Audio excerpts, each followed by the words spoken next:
Some hotels are known for their 5-star service, others for their haunted pasts.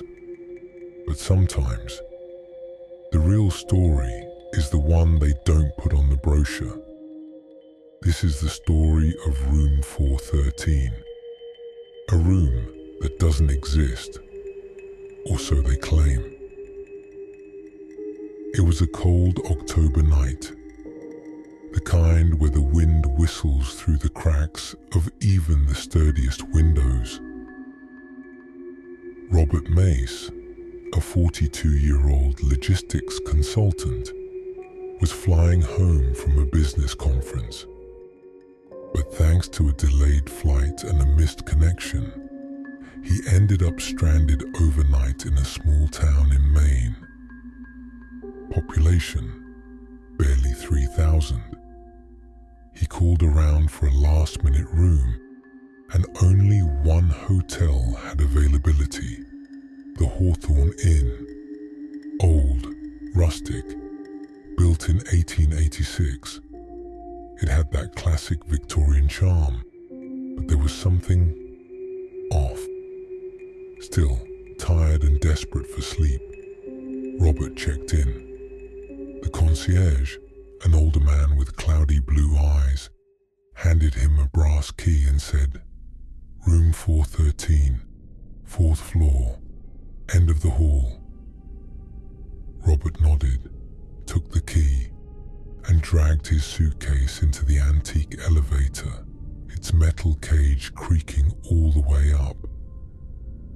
The hallway was dim, the wallpaper peeling.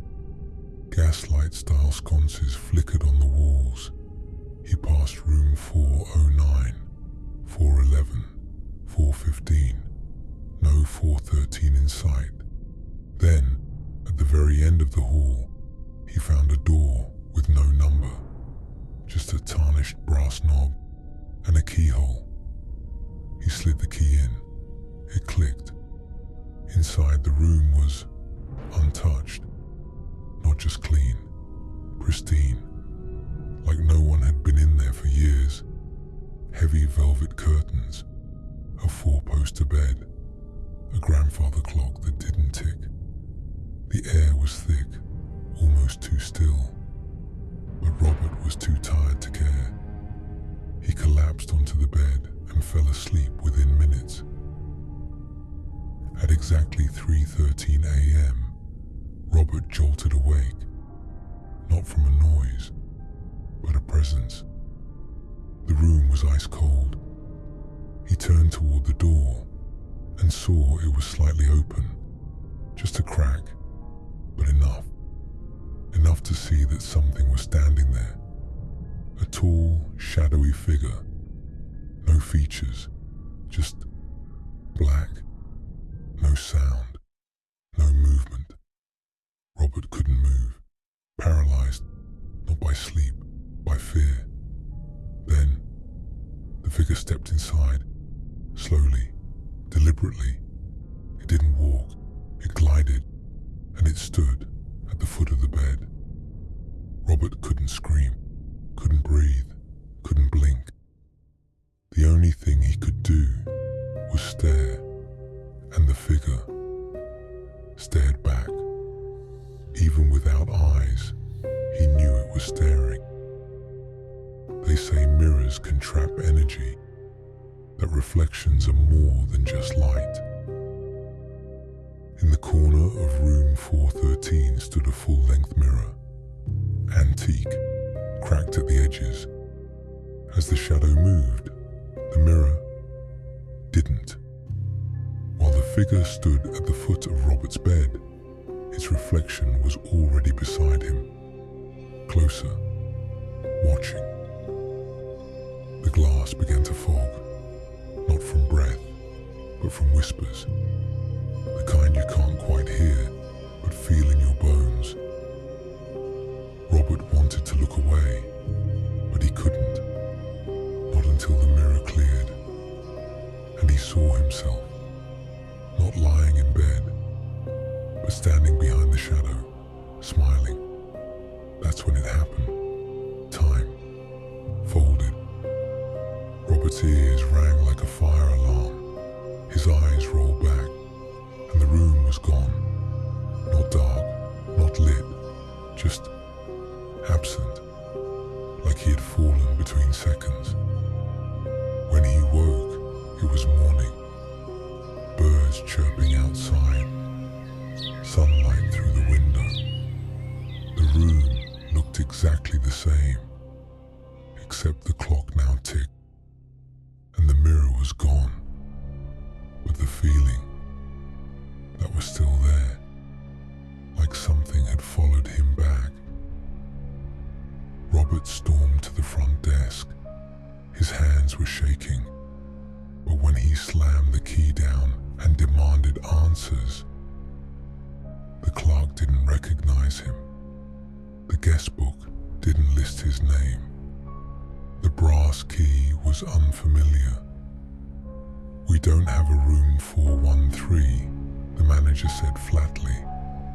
"We haven't for decades." Robert thought they were messing with him until he pulled up the hotel's website. The fourth floor layout. Rooms 401 through 411. No gaps, no missing numbers, no forgotten doors. Most people would have left, but Robert couldn't. Not yet. He went to the town library, found the microfilm, started digging. And there it was. A headline from October 13th, 1974. "Man found dead in room 413. No signs of entry. No known cause." The black and white photo showed a man in a suit, briefcase, tie. His name, Robert Mace. His face, identical. That night, Robert stayed in a motel on the edge of town, just 4 hours from home. But at 3:13 a.m., he woke up again. The TV turned itself on. A mirror on the closet door fogged, and behind his own reflection, a second face, pale, smiling. It wasn't over, because whatever room 413 really is, it's not a place, it's a door. And once you open it, something opens you. I tracked down the story. I found the file. And even now, I can't explain what happened to Robert or what is happening, because sometimes people don't disappear. They just end up in a room no one remembers building. A room that erases you the second you step inside. So if a hotel ever hands you a brass key with no number, if your door opens by itself at 3:13 a.m., don't look, don't speak, and whatever you do, don't follow the shadow inside. I wish this was fiction. I wish I could tell you it ended there. But the key Robert left behind, it ended up in a lost and found box. And last week, someone else checked in. If you want the next chapter, hit subscribe. I'll be here digging deeper. Just remember, some stories find you, even if you're not looking.